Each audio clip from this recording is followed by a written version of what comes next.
สัมมาสัมพุทโธภะคะวาพุทธังภะคะวันตังอภิวาเทมิ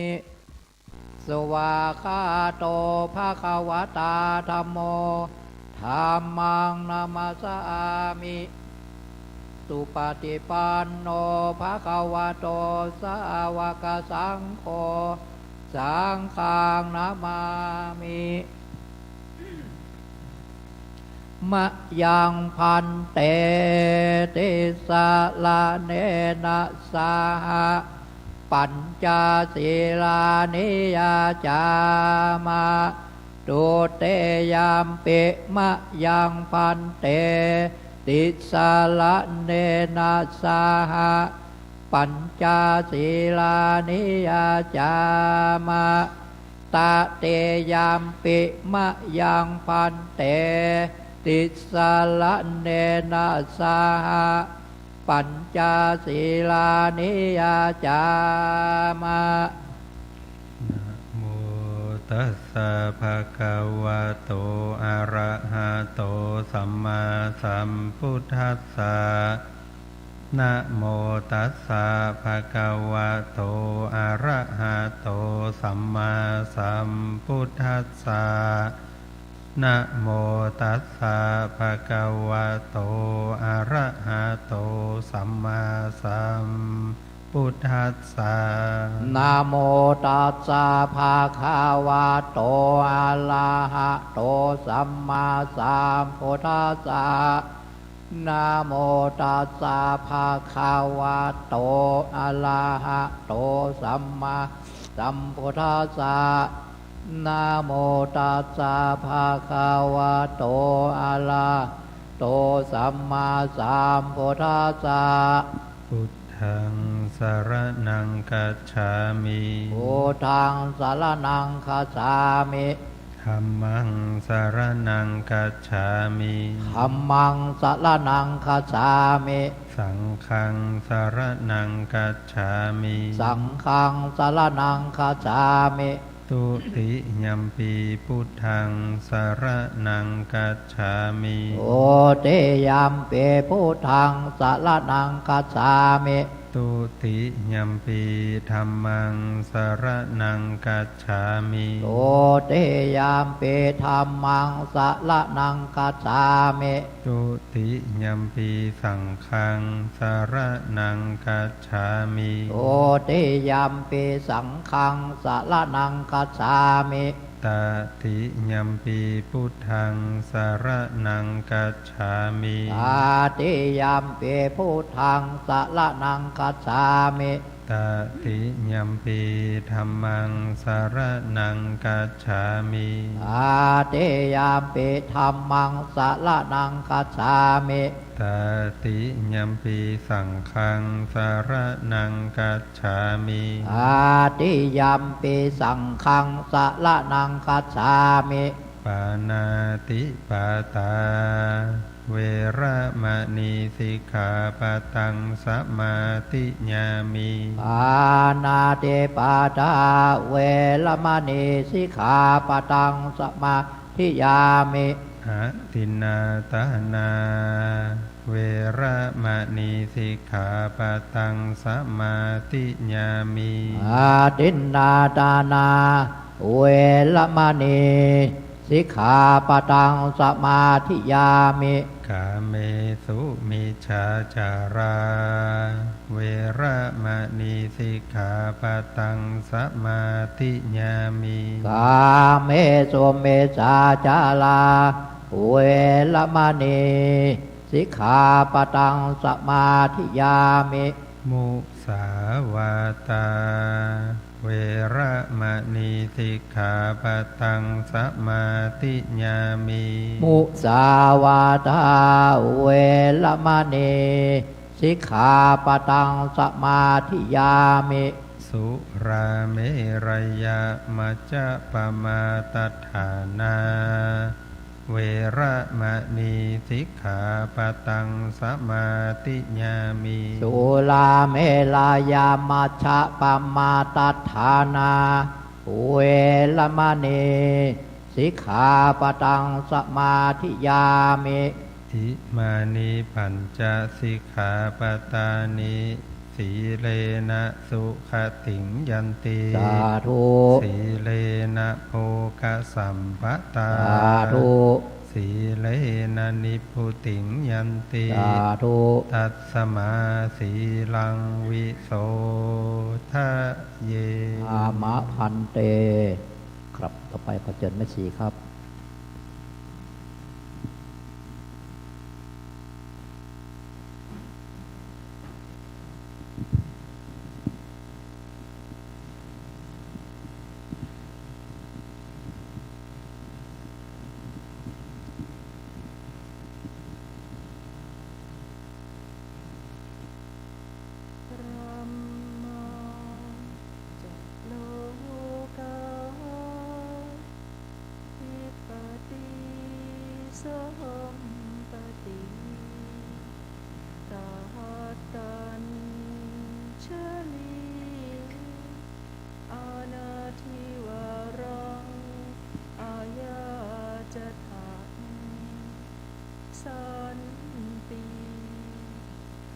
ส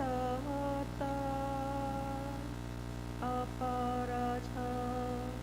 อาชาติกาเทเส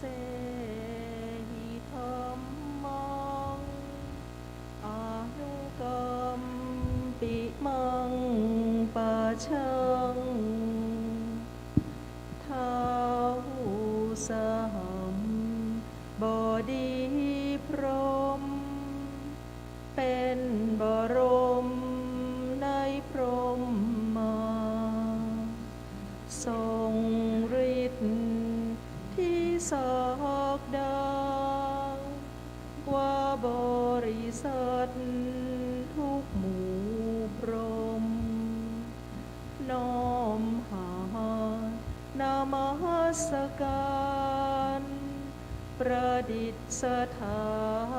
นหน้าที่สมควรแล้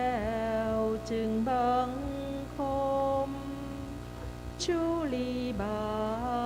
ทพระศาสดาขอพรอันประเสริฐวรเลิศมโหฬารปวงสัตว์ในโลกา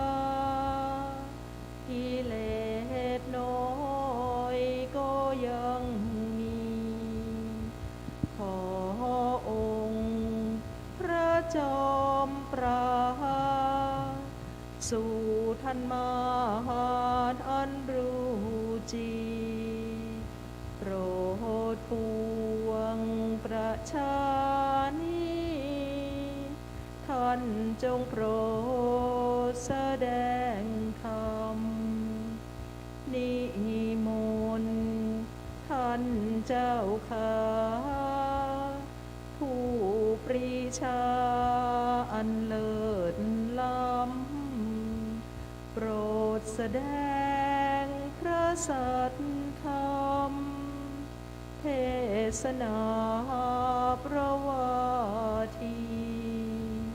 เพื่อให้สำเร็จผลแก่ปวงชนบรรดานี้สมสุขเกษมสีสมดังเจตนาเทินอาราธนังกโรมานะโมตัสสะภะคะวะโตอะระหะโตสัมมาสัมพุทธัสสะนะโมตัสสะภะคะวะโตอะระหะโตสัมมาสัมพุทธัสสะนะโมตัสสะภะคะวะโตอะระหะโตสัมมาสัมพุทธัสสะ สุดสู่สังระพะเตปัญญังติณโอกาสบัดนี้ก้าวกระผมอัตมาภาพจะขอยกเอาสาระธรรมคำสอนขององค์สมเด็จพระสัมมาสัมพุทธเจ้ามาชี้แจงให้กับญาติโยมท่านสาธุชนทั้งหลายก็เป็นเครื่องประดับสติปัญญาเพิ่มพูนกุศลบุญญาราศีในส่วนธรรมสวนามัยซึ่งในค่ำคืนนี้เราท่านทั้งหลายถึงสองเบื้องเฟื่องฝ่ายถึงภายในและภายนอกภายในนั้นก็หมายมีพระมหาเถรานุเถระทุกรูปทุกองค์โดยในวันนี้ได้รับเมตตาจากท่านอาจารย์เจ้าคุณพระศรีศิลปาจารย์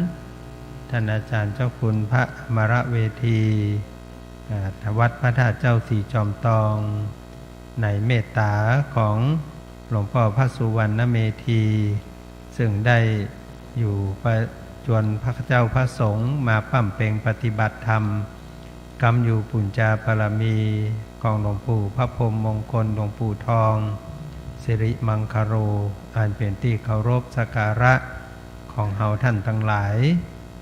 ตั้งหนไปนอกนั้นก็หมายมีคณะศรัทธาหมู่สองตำบลบ้านหลวงนำโดยแม่หลวงเพ็ญจันทร์แสนสามกองเป็นต้นเป็นประธานตลอดถึงในนามของผู้บริหารเทศบาลตำบลจอมตองคณะศรัทธาหมู่15ตำบลควงเปาโดยการนำของแม่หลวงบุญเรืองใจเมืองเป็นต้นเป็นประธานคณะศรัทธาหมู่14ตำบลควงเปานำโดยพ่อหลวงไพบูลย์บ้านอัครรัตน์ตื้อจุมพูที่ได้มาร่วมกันเป็นเจ้าภาพในการแสดงพระธรรมเทศนาอาตมาภาพก็จะขอน้อมนำเอาสาระธรรมทั้งหลายมาเป็นธรรมบรรณาการแก่เราท่านทั้งหลายจนกว่าจะจบลงด้วยเวลาครูบาอาจารย์ญาติโยมฟังพระธรรมเทศนานั่งตามสบายไม่ต้องพนมมือเน้อท่านอาจารย์เจ้าคุณออสอาจารย์เจ้าคุณอมระบอกว่าใช้2ภาษาได้คือภาษาเมืองและภาษาไทยมาตำเพชรไม่ใช่ภาษาไทยเราต้องภาษาไทย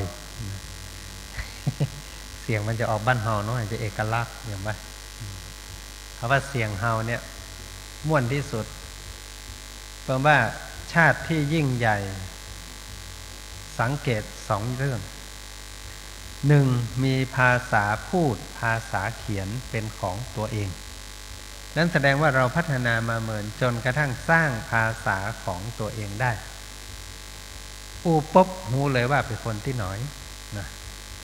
ถ้าเป็นคนที่ไหนนี่อยู่กรุงเทพถ้าอยู่ที่น้อยบ้านเฮาสายต้อยนะเป็นคนภาคต้อยของเชียงใหม่อยู่ที่น้อยมากระพอยนะเพราะบ้านเฮาผสมสระออยเนาะ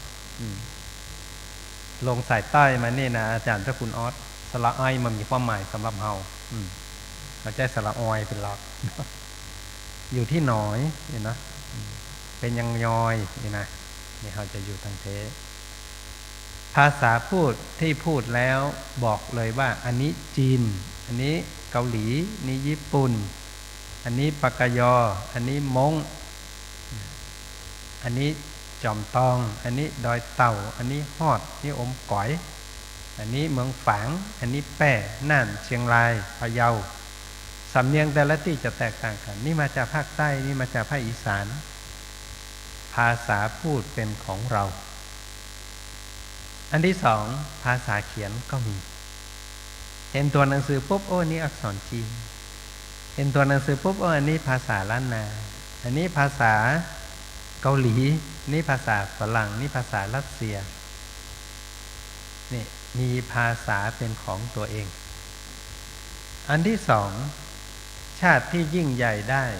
ต้นว่ามีประเพณีวัฒนธรรมเป็นของตัวเอง ประเพณีนี้มีอย่างพ้องประเทศไทยมี12เดือนแต่ละเดือนมีวัฒนมีประเพณีต่างกัน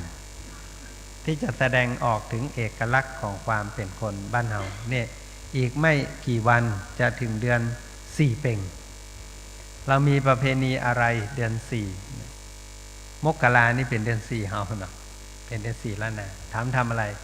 ไล่นาเก็บข้าวใส่ยุ้งฉางแล้วมีความอุดมสมบูรณ์แล้วเดือน4เพ็งตานเข้าใหม่เนี่ยแล้วเพิ่งก็บอกว่าเดือน4เพ็งเนี่ยวันอีกไม่กี่วันที่จะถึงนี้เดือนมกรานี้นะเป็นช่วงฤดูหนาวที่อากาศจะหนาวรุนแรง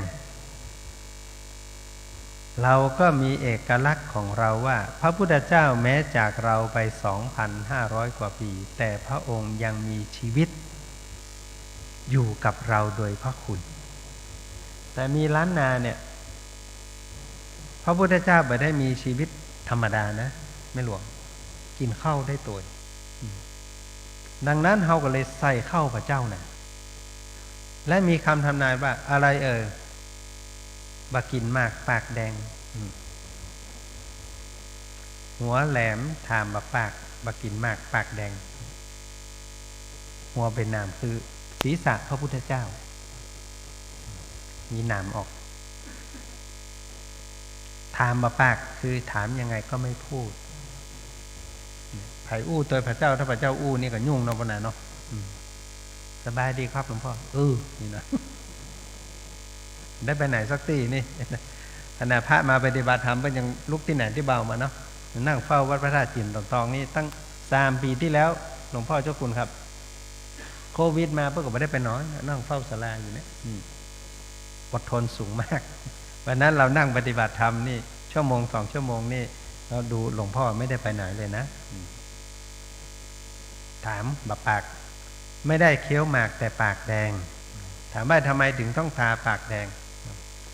คนตายนี่ปากซีดหมดเลยถ้าปากยังแดงนี่แสดงว่ามีชีวิตคนบ้านเรา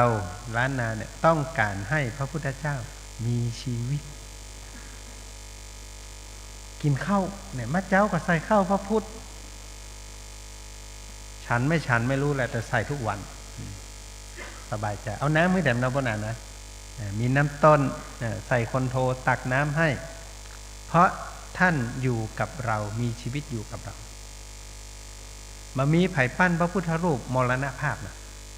แม้กระทั่งดูเรื่องหลวงปู่เขาเนี่ยสายตายังแผ่เมตตาให้กับเราเพราะท่านอยู่โดยพระคุณประเพณี12เดือนเนาะประเพณีเดือนนี้นะประเพณีเข้าพรรษาออกพรรษาตอดผ้าป่าปีใหม่สงกรานต์เหล่านี้เป็นประเพณีบ้านเฮาประเพณีขึ้นพระธาตุปล่อยหลวงบวชพระสิ่งเหล่านี้เป็นประเพณีที่มีเอกลักษณ์ว่าถ้าจัดแบบนี้ต้องคนไทยวัฒนธรรมที่เป็นของเราแต่ว่าวัฒนธรรมมีอย่างพ้องที่เห็นชัดเจนมี3อย่าง1การแต่งตัวพอเห็นเครื่องแต่งตัวปุ๊บบอกได้เลยว่าอันนี้คนไทยเห็นผ้าถุงปุ๊บบอกได้เลยว่าลูกแม่แจ่มมายกเว้นมาใส่ชุดขาวเนี่ยลูกจอมตองมาอยู่กับหลวงปู่ผ้าถุงนี้มาจากแม่แจ่มผ้าถุงนี้มาจากดอยเต่าผ้าถุงนี้นุ่งผ้าแบบนี้มาจากพี่น้องลัวมาจากพี่น้องปากยอมาจากอีสานแต่งตัวแบบนี้มาจากพม่าแต่งตัวแบบนี้มาจากลาวนี่มีผ้าเป็นสัญลักษณ์ดังนั้นเจ้าดารารัศมีเวลาไปอยู่กรุงเทพเลยนุ่งผ้าถุงในขณะที่วัฒนธรรมในยุคนั้นเนี่ยไม่ยิงเปิ้นตัดผมแล้วนะไว้ผมสั้นแต่งตัวแบบฝรั่งมีเจ้าดารานะมัดผมจ็อกปักปิ่นนุ่งผ้าเมืองกินเมี่ยงยุงเทพถามอย่างเพราะคนเมืองกินเมี่ยง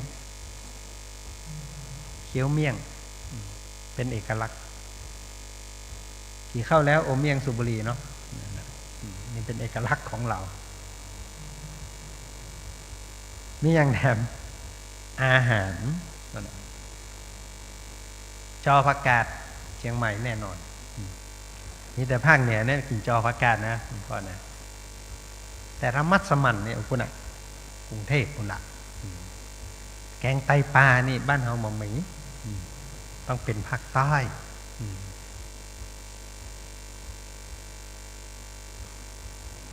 เพราะฉะนั้นอาหารแต่ละอย่างถ้ากินอย่างแจวบ้องนะอันนี้ก็อีสานละบ้านเฮาน้ำพริก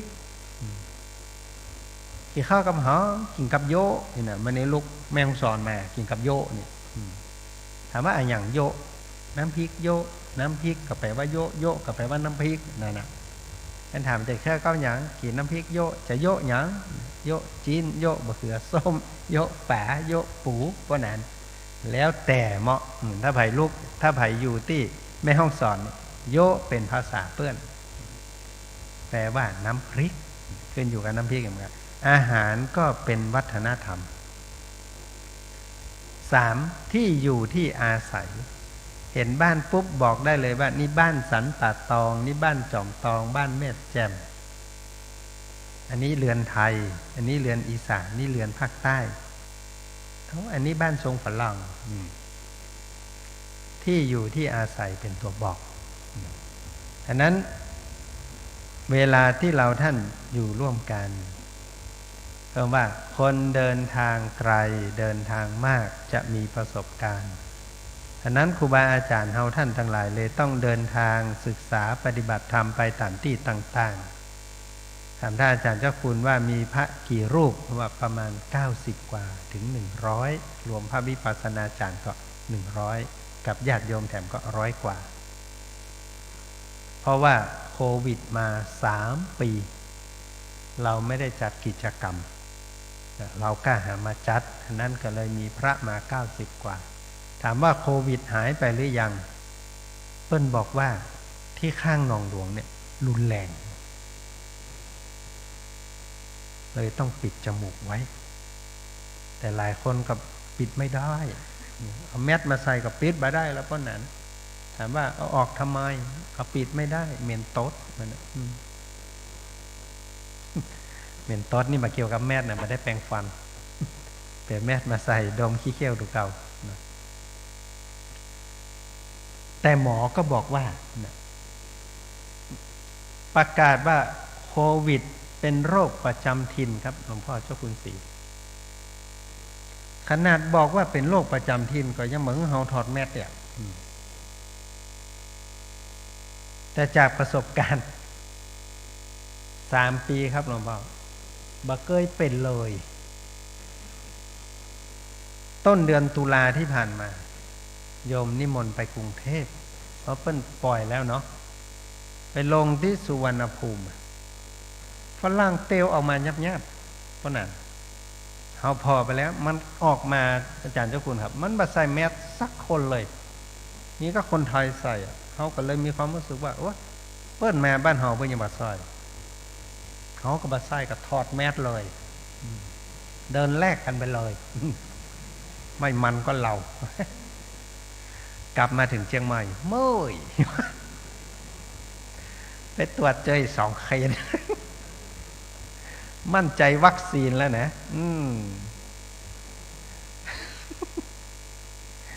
ฉีดวัคซีนไปเรียบร้อยแล้ว3 เข็มเจอ2 ขีดเรียบร้อยไม่ลงฟ้าทลายโจร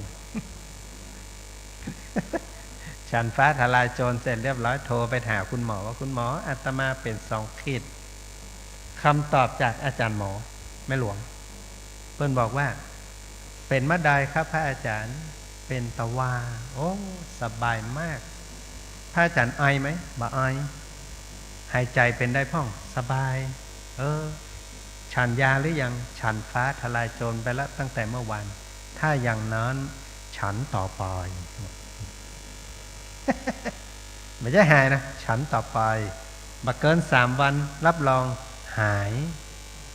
และยาอื่นมันต้องกินแล้วเพราะถ้าฉันฟ้าทลายโจรแสดงว่าดีแล้วครับยาบอกว่าจะเป็นอย่างก็ฟาวินะหรือโมโนพิลาเวียนี่นะไม่ต้องฉันแล้วมันไปตีกันหลวงพ่อ ยาฝรั่งกับยาไทยไปตีกันแล้วเขาจะมีไข้สูงร่างกายยามันไปตีกันทั้งในร่างกายครับเพราะฉะนั้นว่าเลือกฉันอันใดอันหนึ่งถ้ากินของไทยแล้วฉันของไทยเลยแล้วจากนี้ไปใครไม่เป็นโควิดเฉยเพราะอย่างเพราะจากสถิติที่ผ่านมาในประเทศไทยยังไงก็บ่เกิน2 ขีดตึก2 ขีดนะหลวงพ่อมันต้องมาขึ้น3ซะเตือนนะตึก2นะเพราะฉะนั้นเป็น2 ขีดเปิดแมพเลยเพื่อแผ่แบ่งปอนมาเปิ้นของเฮาแล้วแกเนาะนั้นผมบอกว่าถ้าคนรับวัคซีนแล้วขึ้น2 ขีดกินยาเรียบร้อยดูแลตัวเองเหมือนคนเป็นหวัดจะไปออกไปแอวไปเลยไอก็ต้องปิดปากนะวัคไออย่างก็แอลกอฮอล์ก็ต้องฉีดมือไว้ก่อนเพราะเวลาเราไปยุบไปจับอย่างนี้มันเป็นอันตรายต่อคนอื่นต้องเมตตาต่อคนอื่น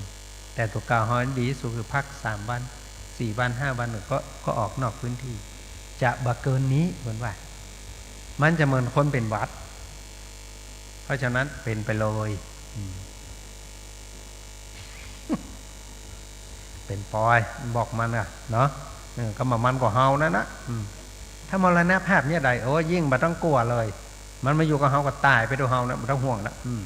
เฮาไม่ได้ตายคนเดียวละโควิดมันไปด้วยเฮานั่นละนั้นเวลาที่เฮาท่านทั้งหลายอยู่ด้วยกันเนี่ยบอกว่าสุดสูสังละพะเตปัญญังฟังด้วยดีย่อมได้ปัญญาผมไปฟังครูบาอาจารย์เนี่ยที่ผ่านมาเนี่ยเนาะไปฟังเปิ้นอู้บ่ฮู้ว่าไผอยู่เคยได้ยินเรื่องการไหว้ปู่แสะย่าแสะไหมครับเลี้ยงดงอยู่เชียงใหม่มาหลายปีไม่หลวงกำลังหูว่าปู่แสะย่าแสะเดิมทีอยู่คนละที่ทางขึ้นดอยสุเทพมี2 ทางครับอาจารย์เจ้าคุณครับมีดอยเงินและดอยคำดอยเงินคือหลังวัดฝ่ายหินขึ้นดอยสุเทพเส้นนี้ฮ้องว่าประตูดอยเงินส่วนที่ไปทางบ้านโปงห่างดงเนี่ยเป็นดอยคำเนี่ยเป็นประตูดอยคำดอยคำเป็นทองคำไหมนะเนี่ยแสะเฝ้าดอยเงินปู่แสะเฝ้าปีหนึ่งเลี้ยงดงต้องเสี่ยงควาย2 ตัวท่านอาจารย์เจ้าคุณเลี้ยงปู่แสะตวงเลี้ยงเนี่ยแสะตวงแล้ววันหนึ่งเปิ้นนิมนต์หลวงพ่อครูบาหลวงวัดฝ่ายหินครับไปเป็นเจ้าวาดวัดครูบาหลวงเป็นเจ้าหน้าจังหวัด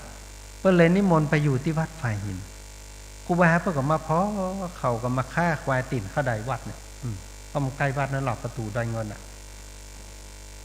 เปิ้นก็มาคืดแต่ว่าเฮาก็เป็นเจ้าคณะจังหวัดอยู่บนนี้แล้วเขาก็เอาควายมาเลี้ยงนี่เลยฮ้องสถาประชุมโยมเฮาเอาควายมาเลี้ยงติ่นเข้าใดนี่มันแบบเป็นท่านะมันเป็นปาณาติบาตเพราะฉะนั้นเฮายกเลิกอย่าบอกประเพณีนี้ประเพณีวัฒนธรรมตู้เจ้าพระมหาเถระกำลังจวนสถาย้างเลี้ยงดงสถาบอกว่าครูบาเปิ้นเนี้ยกันมาบ่ฮู้กี่ร้อยปีแล้วเฮามาเกิดแต่ว่ามันซื่ออย่ามาเปลี่ยนแปลงประเพณีแล้วมันบ่ได้มันต้องเลี้ยงต่อไปครูบาเพิ่งในฐานะเป็นเจ้าคณะจังหวัดเป็นเจ้าอาวาสก็เลยบอกว่าโยมเลือกเอาระหว่างยอกเลี้ยงดงกับอาตมาโยมจะเลือกผอยถ้าเป็นอาตมานะก็มั่นใจลึกๆว่าเพิ่นต้องเลือกตุเจ้าแต่ปรากฏว่าโยมบอกว่าตัดสินใจลำบากระหว่างของเก่ากับของใหม่มันนะเฮาขอเลือกรักษาวัฒนธรรมเฮาไว้ก็แล้วก่อนเลือกยอกครูบาก็เลยต้องย้ายออกจากวัดฝ่ายหินโยมครูบาหลวงเจ้าหน้าจังหวัดหลวงพ่อเจ้าคุณครับย้ายออกวัดฝ่ายหินไปอยู่วัดเจียงยืนแล้วก็ย้ายเจียงยืนไปอยู่สันทรายผมบอกครับวัดหัวฝ่ายเนี่ยใกล้บ้านของหลวงพ่อเจ้าคุณเนี่ยวัดหลวงพ่อเจ้าคุณเนี่ยไปอยู่วัดหัวฝ่ายครับ ปากว่าไปอยู่ได้ปิงเข้าภาษาก็บ่มีไผออกภาษาก็บ่มีไผเดือนนี้ก็บ่มีไผวัดเพราะนอกจากครูบาหลวงแล้วเพราะนั้นตีนขดายวัดไหวเนี่ยอันไหวผู้แสแล้วโบนนะเป็นวัดใครไปกล้าไปอยู่ใช่ไหมมีไผไปครับศรัทธากับบ่งวิไปตานที่ไหนเลยปากันโตยไปนิมนต์ครูบาขอนิมนต์ไผ่ก็บ่ไปหรอกเลยปิกไปขอครูบาหลวงว่าแล้วสู่จะยั้งฆ่าควายที่ติ่นข้าดอยได้วะเลี้ยงผู้แสนี้ลำบากใจนะครูบาก็ข้าดอยยักษ์ก็ข้าเลี้ยงเนี่ยมันยังมาเดียวเนี่ยเนาะหลวงพ่อก็ไหว้ท้าวเวสสุวรรณก็เอาเนี่ยมาเดียวนี่หมูหุ้ยตกลงไผ่นะหลวงพ่อเจ้าคุณออสเสื้อวัดเฮาก็มีหน้าวัดก็มีท้าวเวสสุวรรณในวัดก็มีไอ้คอยเนี่ยข้างวิหารก็มีเจ้าแม่กุนอิมดู ไม่รู้จะตกลงกันยังไงละประชุมย่อยเราอย่างว่าครูบาว่าอ่านกันเดี๋ยวเราไปอู้กันที่วัดฮับขันแล้วครูบาก็มาวัดไปศรัทธาก็มานั่งอู้กันครูบาเพื่อกันเลยว่าเนี่ยโยม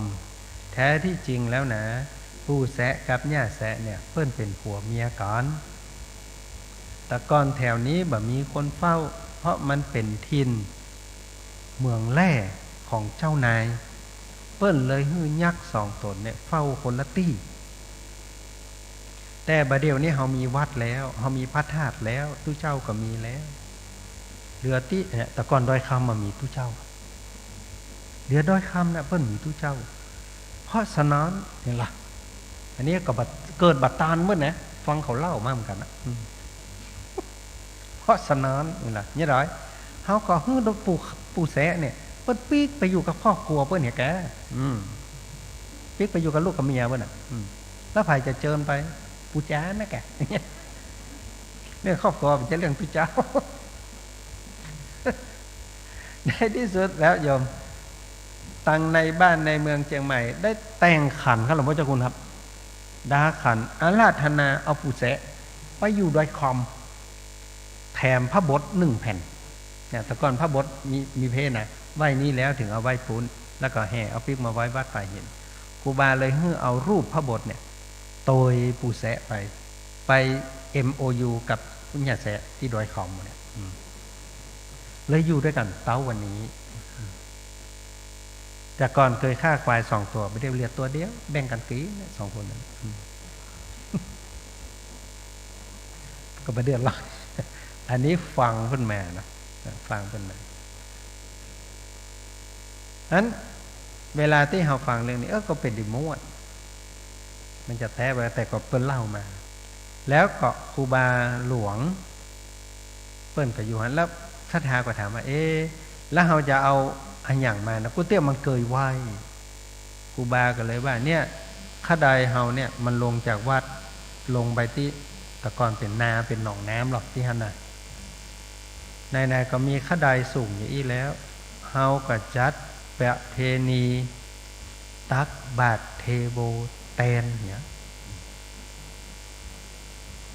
เปิ้นก็เลยพอถึงวันออกพรรษาเลยตักบาตรเทโบที่วัดฝ่ายหินคนที่โตยครูบาลงมาก็แต่งตัวเป็นเทวดาใส่กระจุมเนี่ยใส่ชุดขาวเนี่ยแต่งอย่างอีเกเนี่ยเนาะเตวกางจ้องกางอย่างเพราะว่าวันที่พุทธเจ้าไปโปรดพระมารดาแสดงพระธรรมเทศนาอยู่บนสวงสวรรค์เทศนาธรรมจบปุ๊บกลับลงมาเวลาในโลกมนุษย์หมดไป3 เดือนอันนี้ต้องถามหลวงพ่อเจ้าคุณศิลปาจารย์เพราะเป็นอยู่ใกล้หลวงปู่หรอกหลวงปู่จะบอกว่าเวลาในโลกมนุษย์นะ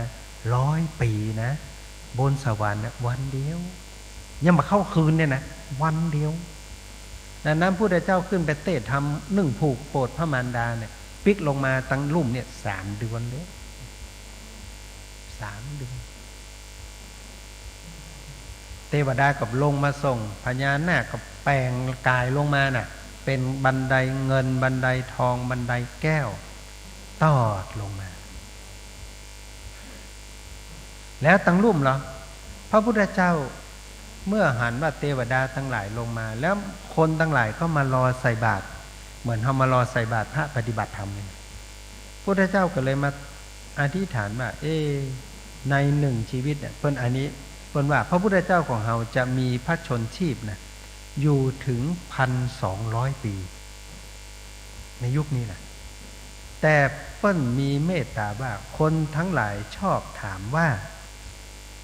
เทวดามีแต่ก่อมนหกมีแต่ก่อพระเจ้าพอเดินลงมาถึงกลางนะเลยตั้งจิตอธิษฐานว่าด้วยบารมีเนี่ยขอเอาญาณวิเศษที่ได้สะสมกระทำปั้มเพ็งมา4อสงไขยแสนมหากัปเนี่ยเปิดโลกทั้ง3ให้คนได้เห็นทั่วกันพระเจ้าก็เลยตั้งจิตอธิษฐานแล้วยกมือขึ้นเนี่ย2ข้างนะฮะที่นะแล้วก็เปิดมืออย่างนี้มายืนในท่ายืนฮะมือจะผายมือแบออกมาทางหน้านี่นะเปิ้นฮ้องว่าพระปางเปิดโลกแต่สุโขทัยฮ้องพระเจ้าตีนตกบอกพระเจ้าตีนตกถามไม่อย่างลอยลงมาตีนมาตกดินพอดีตีที่พระเจ้าตีนตกเพราะว่าตัวตีนมันย่ำที่นั่นตังลุ่มก็เลยเปิดทั้งหันมโนหกสัตว์มโนหกอยู่ในหม้อกระทะทองแดงก็มีอยู่บนเก้างิ้วก็มีอย่างใดก็มีอยู่ลุ่มมันให้สุดแล้วพอพุทธเจ้าแสดงให้คนต่างหลายได้เห็นอย่างนั้นว่าถ้าทำไม่ดีก็อยู่ข้างล่างแบบนี้ถ้าทำดีก็อยู่บนสวงสวรรค์แบบนี้ดังนั้นศรัทธาที่มาใส่บาตรหยาดน้ำจนกระทั่งมาฟังเทศน์กันวันนี้มาเป็นเจ้าภาพเนี่ยก็ทำสิ่งที่ดีได้ขึ้นสวงสวรรค์แน่นอนเพราะเทวดามีอยู่หั่นแล้วแสดงฌาน1 รอบแม่หลวงพุทธเจ้าเลยเหลืออายุ80 ปีใช้พลังงานมหาศาลครับเพื่อที่จะให้คนทั้งหลายได้เห็นเปิดโลกทั้ง3คนทั้งหลายก็พอพระพุทธเจ้าแสดงปาฏิหาริย์แบบนั้นที่สุดแล้วเวลาสร้างวิหารครับในวิหารเพื่อก็เลยเอาดอกไม้ติดประดับเป็นลายทองเต็มไปหมดเลยเอารูปเทวดาติดลอยอยู่ตำบลบางคนบ่เข้าใจเรื่องนี้เนาะไผว่าเอาเทวดาเป็นลอยเนี่ยใส่สิ้นเนี่ยลอยอยู่บนหัวพระเจ้ามันไม่ใช่เปิ้นสมมุติว่าวิหารคือสวรรค์ชั้นดาวดึงส์เลยเอาแปลงรูปเทวดาดอกไม้ติดลอยอยู่เต็มวิหารและพระพุทธเจ้าตรัสรู้นั่งอยู่บนหญ้าคาครับหลายคนเป็นนักวิชาการไปแปลงแต้มแก้วคือพระพุทธเจ้าไปมีอะไรพระพุทธเจ้าเป็นสละบัลลังก์แล้วอันนี้ไปแปลงแต้มแก้วประดับประดาปิดทองเนี่ยไม่ถูกนี่นะไผ่อู้แบบนี้แสดงว่ารู้ไม่จริงเพราะแท่นนั้นไม่ใช่ของพระพุทธเจ้าครับแท่นบัลลังก์หรือแท่นธรรมาสน์ในอย่างวัดพระธาตุสีจอมทองเขามีธรรมาสน์ทรงปราสาทนะเนี่ยที่ท่านอาจารย์เจ้าคุณแปลงถวายหลวงปู่อยู่ในนั่นน่ะทรงปราสาทนะครับคือปราสาทเวชยันต์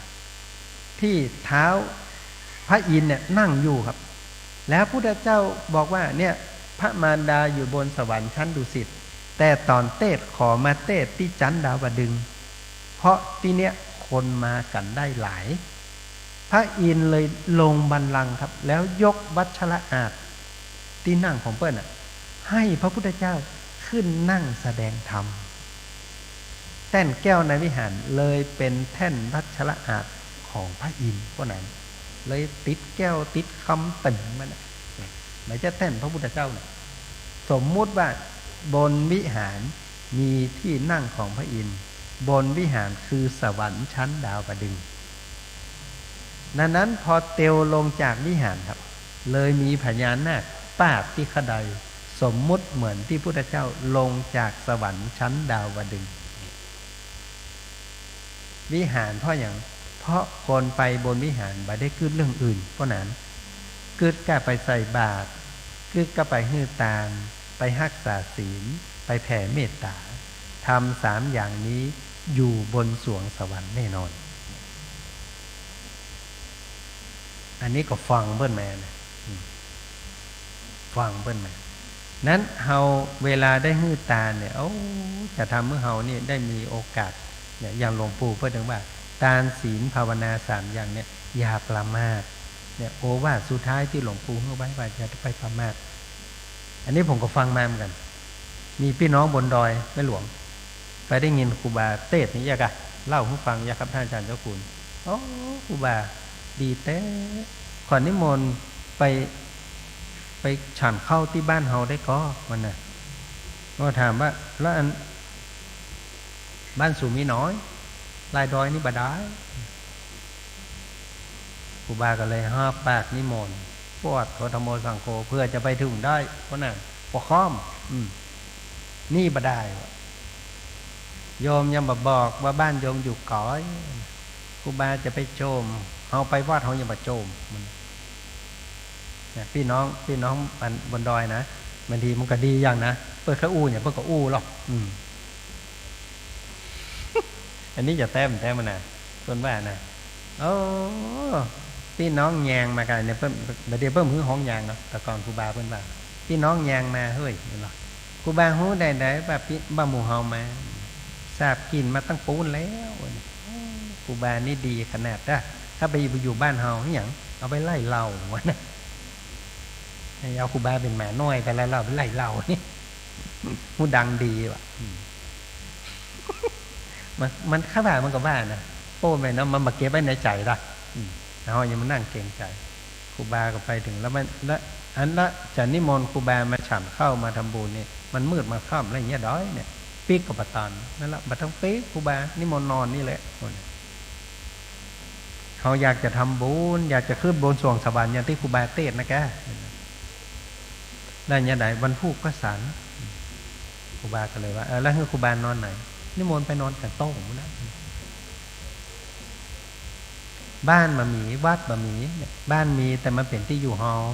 มีกางโต้งนะตูบกางโต้งไว้นะท่านอาจารย์จะไปนอนตูบกางโต้งมาก็เลยนิมนต์ครูบาไปนอนแล้วก็เลยถามครูบาว่าครูบาอยากฉันอะไรอยากฉันอะไรครูบานี้บอกไม่ได้ยกเว้นแม่ครัวกับท่านอาจารย์เจ้าคุณศรีนี่บอกกันได้เนี่ยแม่หลวงนี่บอกกันได้เพราะหูจักกันมาเมินน้องบอกถามท่านเจ้าคุณได้นะท่านเจ้าคุณอยากฉันเนี่ยอย่างพ่อหนานอย่างโยมแม่ชีนี่บอกได้เพราะเป็นปวารณาอยู่ด้วยกันมาหลายปีอยากฉันอะไรบอกได้เพราะในพระวินัยอนุญาตไว้1เป็นเสมือนญาติเป็นญาติ2เป็นปวารณาได้แต่จู่ๆมาถามว่าอยากฉันอย่างนี้ชอบอะไรอย่างนี้นะบอกไม่ได้ยังถามพระที่เข้ากรรมนี่นะพระคุณเจ้าอยากฉันอะไรเนี่ยบอกไม่ได้มาจอมตองกินลาบเนาะลาบปลาเพี้ยนะบอกไม่ได้ อยากได้ก็ลงงมเอาหนองหลวงเนี่ย บอกไม่ได้ครูบาก็เลยยิ้มมาได้นะปรากฏว่าเนน3เนนน้อยไปกับครูบาชอบแกงเพชรมันนะพี่น้องบนดอยได้ยินนะเนาะเก่าหัวง่ายงั้นแหละมันยังดอยแกงเพชรนี่มันเน้นน้อยกันถ้าอยู่ห้องครัวนะเน้นน้อยนี่นะอธิบายมาละใส่พริกใส่เกลือใส่หอมใส่มะเขือนี่หรอกเยอะๆนี่หรอกเพราะว่าหันเน้นน้อยมันให้กินแกงเพชรวัดเนาะฉันแกงเพชรมาได้ก็มีก็บะเขือนะถ้าบะเก่งใจแม่ครัวนี่เกณฑ์ขมั่มลงงมนะบะปะจีนสักติง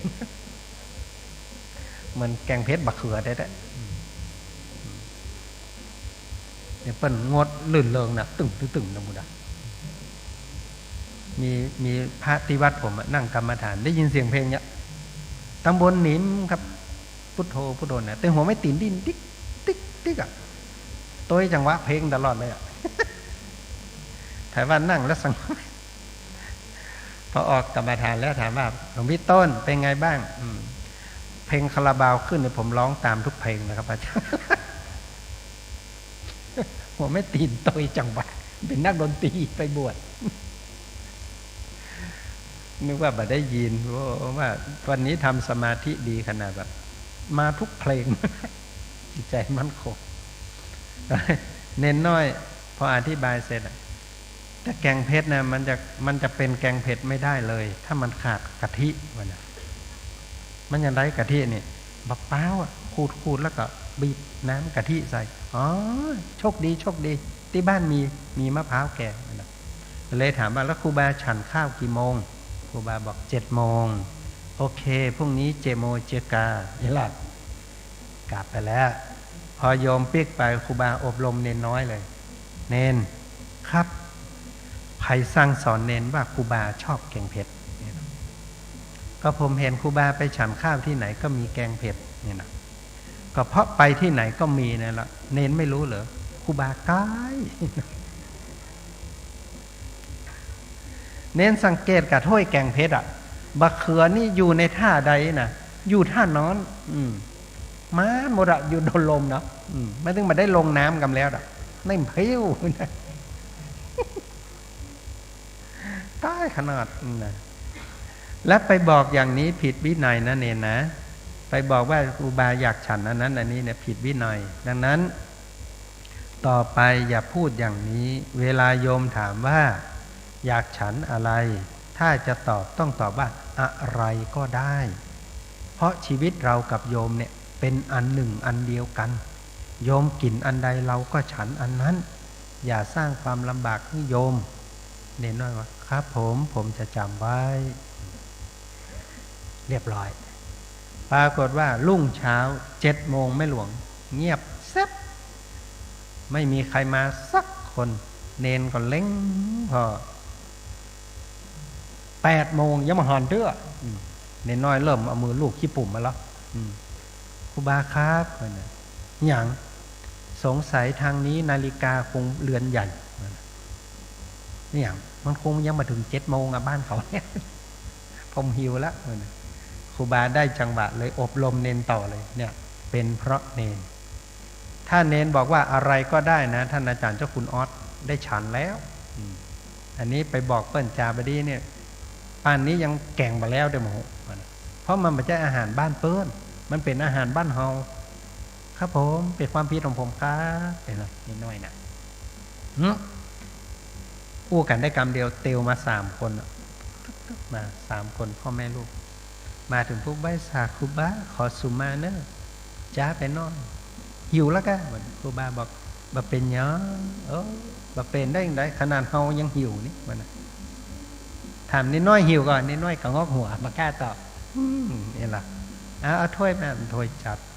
เสร็จเรียบร้อยนิมนต์ครูบานิมนต์ฉันครูบาว่าอ้าวรับพรบ่ต้องปั่นปอนแล้วนิมนต์ฉันก่อนเลยนี่ล่ะฉันก่อนเดียวก็ถวายปอนมะรุนนี่ล่ะครูบารับพรยะถามบ่ต้องยะแล้วสำเร็จเรียบร้อยแล้วฉันเลยครูบาก็เลยฉันก็ฉันครูบาก็เลยตักแกงใส่ข้าวตักฉันไปได้2 คำ 3 คำแกก็นั่งจ้องครูบานะครูบาอร่อยไหมเนี่ยครูบายิ้มเนี่ยประโยคเนี่ยก็ตอบไม่ได้แม่หลวงเนี่ยถ้าอาจารย์เจ้าคุณวันนี้อร่อยไหมตอบไม่ได้ถ้าตอบว่าอร่อยนี่มันพูดมันต้องยากอย่างอื่นละอันเดิมมาละครูบาไม่แต่งครูบาบ้านเด่นเผลอถ้าอาจารย์เจ้าคุณออสถามว่าครูบาอย่างที่ในหมู่บ้านเฮานี่ที่ครูบามากช่วงนั้นอย่างก็บะเขือก็บะถั่วคั่วไอ้น่ะครูบาเอาใจโยมนะคั่วบะถั่วบะเขือแม่แก้วนี่เล่ามันสุดยอดแท้ๆแม่น่ะแม่แก้วก็ยิ้มเอาไปเล่าในหมู่บ้านวันพูกถ้าอาจารย์เจ้าคุณออส10 จานแม่นหมดเลยกูว่าตากูลายหมดแล้วเลี้ยวไปทางใดปะก็บักถั่วก็บะเขือปล่อยหลวง3 วันไม่หลวงขันโตครูบามีก็คั่วบะถั่วก็บะเขือเนี่ยโอ้ครูบาว่าเป็นตะหาวนะปล่อยหลวงเสร็จเรียบร้อยทำเนียมเพิ่นต้องหลีกเคาะลบมาอยู่วัดพระธาตุดอยน้อยเนี่ยดอยลอยนะพ่อหลวงพ่อหลวงวะพ่อหนังครูบาว่าแจ้งมาเมื่อเจ้าโยมเอาอาหารมาส่งเพื่อนเอาฝาชีครอบไหมล่ะโอเคครูบาเปิดฝาชีปุ๊บโอ้มือกูอ่อนหมดเลยนะอย่างคั่วบะทั่วบะเขือยังโตยมานี่โยกมัน ถามโยมอันนี้ของพอยมันไหนของชอบครูบาละกะนี่หรอโยมหูได้ไงโซเฟอร์บอก กลัวอาหารมาถูกใจถามโชเฟอร์ว่าป้อยหลวง3 วันเพิ่งกินอย่างเดียวนะว่าขณะกูหนีมาอยู่ดอยหล่อยังโตยมาหลอกกูอยู่ เนี่ยพระเลยบอกไม่ได้ ว่าอร่อยไหมปรากฏว่าครูบาไม่ตอบมันก็ถามเป็น2 รอบนะครูบาก็เลยขึ้นจะว่าวัฒนธรรมเขากับวัฒนธรรมเราต่างกัน เขาไม่รู้ธรรมเนียมจะตอบกับพี่ไปไหนเลยยกนิ้วมือเขาหลวงพ่ออร่อยก็ครูบาเห็นหรอพอเห็นครูบายกหัวแม่มือยมสาธุแสดงว่าอร่อยถ้าเอาไปขายที่กาดเนี่ยนะรับรองลูกกันหัวแตกนะสาธุได้ฟังแบบนี้ก็ชื่นใจนี่อย่างโยมถ้าบักคิดว่าเมื่อวานรับปากครูบาไว้วันนี้รับรองไม่ได้แดกแล้วนี่แหละโอ้โยมอย่ามาเปลี่ยนคำอู้อย่างนั้นมันลำบากใจครูบาอย่างมันแปลงยากขนาดแกงเพชรนี่นะครูบาเลยเหลี่ยไปพอนิดน้อยล่ะเนี่ยขนาดมันยากอย่างโยมอันอื่นมันยากสักอย่างครูบามันยากอันเดียวกับกะทิเนี่ยนี่อย่างมันมามีงองขูดนี่นะมามีงองขูดแล้วสู่เอากะทิไหนมาไว้สาครูบาตึงบะมูสาเกี้ยวเอาเคี้ยวบอกแป๊วช้อนกับข้าวหลุดออกจากมือตอนไหนไม่รู้ ร่วงไปอยู่บนมือไม้อ่อน หาที่ขูดแล้วไปยืมไผ่กับบะหมี่ในที่สุดแล้วกึดถึงครูบาก็เลยตัดสินใจใช้ภูมิปัญญาท้องถิ่นเนี่ยเกี้ยวปุ๊กเกี้ยวปุ๊กใส่หม้อแกงน่ะมันนะครูบานี่นั่งน้ำตาย้อยเลยน่ะไม่ใช่อย่างมันมีคอไว้เรามาหลวงนะพยายามกั้นใจอย่างนักเนี่ยเขาก็เลยกึดใจแล้วว่าบัตรตานแน่ๆก็เลยห้องลูกบ้ามาว่าไอ้น้อยวันนี้บัตรต้องไปโรงเรียนมาเอาบุญกับพ่อมันนะบุญยังมาช่วยพ่อเกี้ยวบะเปล่านี่ 2 คนช่วยกันเกี่ยวบะเปล่าครูบานึกว่าจะโวยขึ้นช้ากว่าเดิมนี่ล่ะมันช้าอย่างดอนมันเบาออกนะครูบานะมันเกี้ยวลึงเกี้ยวลึงไม่ได้ละเลยต้องห้องแม่บ้านมาช่วยเนี่ยโชคดีนะแม่บ้านเฮาเปิงเขายกขึ้นเป็นประธานกลุ่มแม่บ้านเนี่ยเป็นได้แม่มานี่เกี้ยวผูนะออกตึงขี้แงตึงกะทิลงหม้อแกงนี่หมดแล้วมันน่ะบุญใหญ่บุญหลวงนี่ยกให้แม่มันละมันครูบา ตั้งสติได้แล้วครับหลวงพ่อเจ้าคุณเลยบอกว่าเนี่ยโยมนี่สุดยอดตั้งใจเอาบุญกับครูบาแต่ว่านี่นะครูบาถ้าบักเกิดว่าครูบาเขาตึงแบบเนี้ยเด็กขาดละฟังเกี้ยวเงือกว่าเถิกหมดแล้วนะนิมนต์ครูบาฉันต่อแล้วพอแล้วโยมก่อนมาไปตรวจสุขภาพแล้วหมอบอกว่าอย่าฉันอะไรที่เป็นไขมันคอเลสเตอรอลจะสูงลืมไปว่ากับแกงเพชรมันมีกะทิมันเป็นมันฉันนักไม่ได้โภชเนมัตตัญยุตาเอาแต่พอประมาณโยมก็เลยว่าสา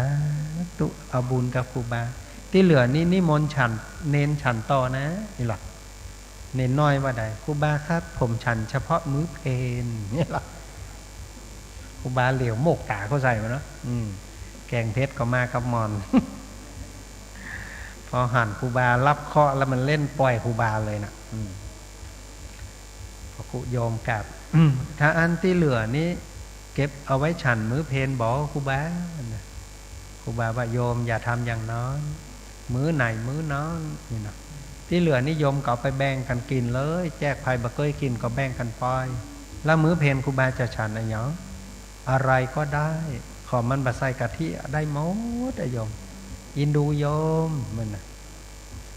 โยมก็กลับไปสามเณรน้อยนั่งไข้หัวคิกๆกันอยู่ข้างครูบาหันมาข้างหัวอย่างหัวเราะครูบาครับเนี่ยถ้าเป็นผมนี่ฮะปุ้งไปเรียบร้อยแล้วเลยนะ แต่ครูบายังอู้กับเปิ้นได้เนี่ยครูบาก็เลยว่าเฮาต้องนับถือน้ำใจเปิ้นกึดอย่างเดียวว่าอยากเอาบุญทำอาหารถวายเราเลยบัดสนวิธีการว่าจะได้มายังไงแม้ต้องเคี้ยวก็ยอมต้องนับถือน้ำใจเนนน้อยก็เลยบอกว่าแล้วครูบายังมาฉันต่อนะตั้งตัวไม่ทอน เก็บทรงบ่บอยู่ตอนมันบอกว่าเกี้ยวเอาดังนั้นโยมทั้งหลายเนี่ยเจตนาหังกัมมังวัฏามิเจตนาเป็นบุญเป็นกุศลบุญก็เกิดครับแต่ถ้าเจตนาไม่เป็นบุญก็ไม่เกิดอันนั้นถ้าเราเกิดว่าของนี้ได้มาโดยยากโยมมีเจตนาอันเป็นบุญรับแล้วก็ปั่นป้อนให้เพิ่นบุญก็เกิดทั้งเราและเขาดังนั้นไม่หลวงมันพูกถ้ายักษ์กินให้ตุเจ้าเขาได้บุญนะชวนกันเนอะแจกบะเป้าคนโขกมาโขกยืนแวดหม้อแกงกันน่ะแต่ถ้าฝ่ายใส่เขี้ยวป่องจะไปมากวนบ้านนะก็เลยจะมาเดือดร้อนท่านอาจารย์เจ้าคุณออสท่านเจ้าคุณประกาศให้โยมแม่กรรมไม่ยังรูปในฉันได้ตักปะเขี้ยวป่อมส่งคืนโยมแม่ตัวมันเนี่ยเป็นเรื่องได้อันนี้อู้เล่นมาได้ครับอันนั้นสุดสูสังและพระเตปัญญังฟังด้วยดีย่อมเกิดปัญญา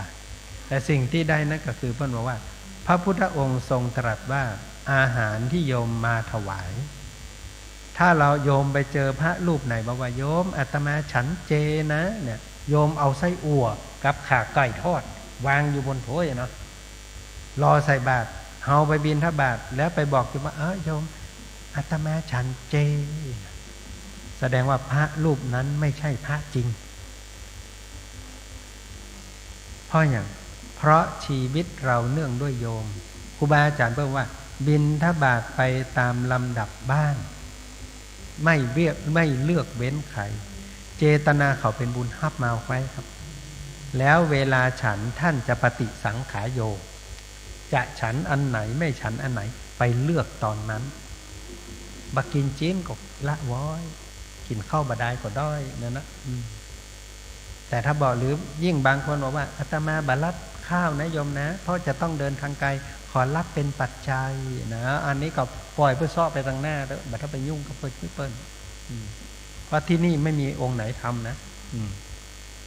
เนี่ยฟังเพื่อนมาฉะนั้นวันนี้ได้มาฉลองบุญญาเจตนาของคณะสงฆ์คณะศรัทธาเพื่อบูชาคุณของแก้วเจ้าทั้งสามแห่งส่วนหนึ่งนั้นบูชาบารมีธรรมของหลวงปู่แม้ท่านจะจากหมู่เฮาท่านทั้งหลายไปแต่ก็ยังคงอยู่ด้วยคุณงามความดีด้วยเมตตาบารมี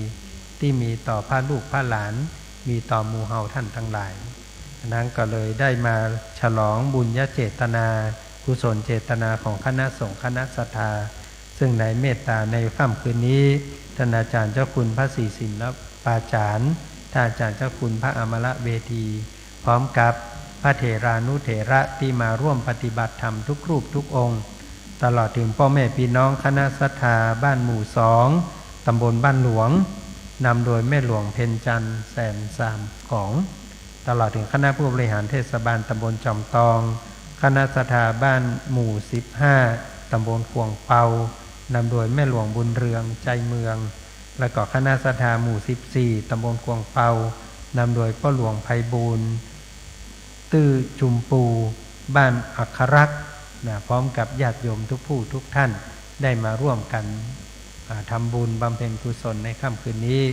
ก็ขออาราธนาเอาบุญกุศลทั้งหลายรวมกับเจตนาที่บริสุทธิ์ของหมู่เฮาท่านทั้งหลายที่ได้ฮือตานสมาทานรักษาศีลเจริญเมตตาภาวนา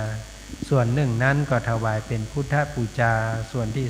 2ถวายเป็นกตัญญูกตเวทิตาต่อ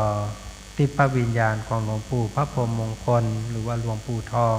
อันเป็นที่เคารพสักการะคือได้ปัตตาอนุโมทนารับเอาบุญกุศลที่ลูกศิษย์ลูกโยมได้น้อมอุทิศเป็นกตัญญูกตเวทิตาทานเมื่อท่านทั้งหลายได้ปัตตาอนุโมทนาบุญกุศลแล้วก็ขอได้เป็นพลานิสงส์ย้อนมาปกข่มรักษาคณะสงฆ์คณะศิษย์ศรัทธาคือได้อยู่เย็นเป็นสุขจุ่มเนื้อเย็นใจสุขภาพพลานามัยสมบูรณ์แข็งแรงมีความเจริญก้าวหน้าทั้งทางโลกและทางธรรมอธิษฐานสิ่งใดก็ขอได้สำเร็จส สมปรารถนาเหมือนกันทุกรูปทุกคน แสดงพระธรรมเทศนามาก็พอสมควรแก่เวลา เอวังก็มีด้วยประกา